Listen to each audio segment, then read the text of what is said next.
Hello friends, आज के video हम चर्चा करेंगे वॉल्ट विटमैन द्वारा लिखी हुई पोइम जिसका नाम है I hear it was charged against मी।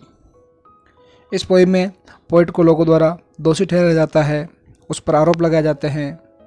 लोग पोइट के बारे में सोचते हैं कि वह ट्रेडिशनल सिविलाइजेशन के खिलाफ है, वह लोगों को अपने पारंपरिक मार्ग से भटका रहा है।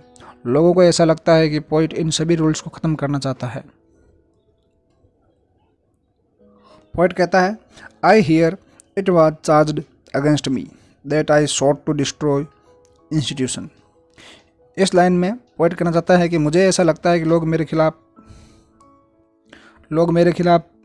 लोगों द्वारा मुझ पर आरोप लगाया गया है कि मैं ट्रेडिशनल लाइफ और सोशल रूल्स के खिलाफ हूँ और उन्हें ख़त्म करना चाहता हूँ। मतलब पोइट ये कहना चाहता है कि लोगों को ऐसा लगता है कि मैं सोशल रूल्स और फॉलो नहीं करता और वह ट्रेडिशनल लाइफ को ख़त्म करना चाहता है। But really I am neither for nor against institutions. कभी आगे कहता है कि ना तो मैं ट्रेडिशनल लाइफ के खिलाफ हूँ और न ही सोशल रूल्स के खिलाफ हूँ। What indeed have I in common with them or what with the destruction of them. इस लाइन में पोइट के मन में ये सवाल उठता है कि क्या मैं वास्तव में उन्हीं की तरह ही कॉमन इंसान हूँ या फिर वास्तव में मैं उनके विनाश का, उनके डिस्ट्रक्शन का कारण हूँ। Only I will establish in the Manhattan and in every city of these states inland and seaboard and in the fields and woods and above every keel little or large that dents the water। यहाँ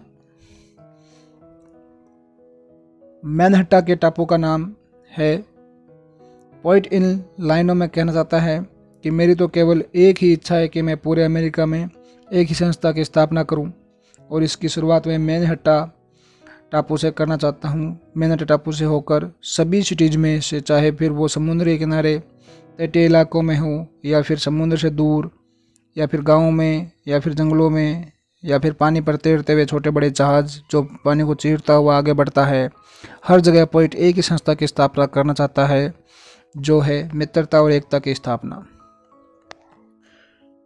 without एडिफिसेज और rules और trustees और any argument the institutions of the dear love of comrade. Poet कहता है कि मित्रता की भावना को रखने के लिए किसी बड़ी बड़ी इमारतों की आवश्यकता नहीं होती। कभी आगे कहता है कि लोगों को ऐसा लगता है कि चर्च या फिर और ऐसी अन्य जगह हैं तो समाज में प्रेम और मित्रता की भावना को उजागर करने के लिए ज़रूरी है।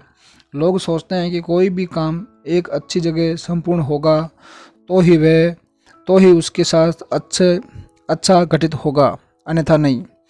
पोइट इन्हीं सब विचारों के खिलाफ है जो लोगों को सुपरस्टिशन यानी अंधविश्वास की तरफ ले जाता है। पोइट कहता है कि सभी समुदायों के लोगों को शांतिपूर्ण ढंग से एक होकर रहने के लिए रूल्स और कानून लागू किए गए हैं।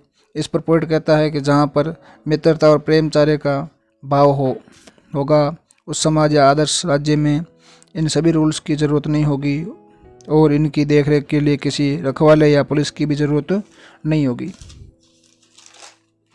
और ना ही किसी अच्छे कार्य को अंजाम देने के लिए किसी प्रकार की आर्ग्यूमेंट की ज़रूरत पड़ेगी। लास्ट लाइन में पोइट कहना चाहता है कि the institution of the dear love of comrade. कभी इस लास्ट लाइन में कहना चाहता है कि अमेरिका में एक ही संस्था की स्थापना होगी जो साथियों के प्रिय प्रेम की संस्था होगी। Introduction of the poem. The poem I hear it was charged against me was first published in 1860। यानी कवि की जो कविता है I hear it was charged against me, ये कविता फर्स्ट टाइम 1860 में पब्लिश हुई थी and was included in the Calamus section of the Leaves of grass.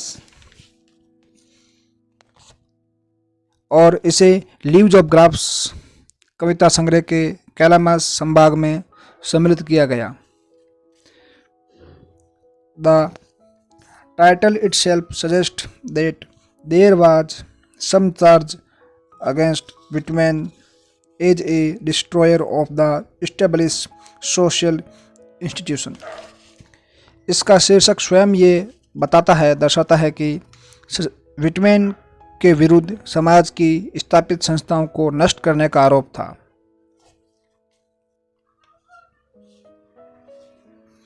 He was styled as a homosexual and his homoerotic sentiments came under fire in America। उसे समलैंगिक माना गया यानी होमोसेक्सुअल माना गया और उसकी समलैंगिक उत्तेजक एरोटिक भावनाएं अमेरिका के गुस्से का कारण बनी। He was called a destroyer of the age-old established institution of the country। उसे देश की पुरानी स्थापित व्यवस्थाओं जैसे लाइक मैरिज एंड फैमिली, विवाह और परिवार के स्वरूप का जो विनाशक है वो उसको माना गया। Love of man and man love outside marriage, love of prostitutes are unnatural and a defense of the socially accepted codes of conduct। यानी पुरुष का पुरुष के प्रति प्रेम, बाहरी शादी का प्रेम, वेश्याओं का प्रेम आदि समाज द्वारा स्वीकृत आचरण संहिता के प्रति अस्वाभाविक और प्रतिरोध भाव है। He was condemned for speaking in favor of such unnatural and illicit love। Whitman defends this charge gently in this short lyric। इस प्रकार के अस्वाभाविक और अवैध प्रेम के पक्ष में बोलने के लिए उसकी निंदा की गई, उसको कंडेम किया गया। विटमैन इस आरोप का इस कविता में शालीनता से खंडन करता है। सो फ्रेंड्स, ये थी पोइम जिसका हमने हिंदी में समरी देखा। आई होप आपको वीडियो अच्छा लगा होगा। अगर आपको वीडियो अच्छा लगा है तो हमें कमेंट सेक्शन में कमेंट करके बताइए। Thank you very much. मिलते हैं अगले वीडियो में, तब तक के लिए बाय बाय, टेक केयर।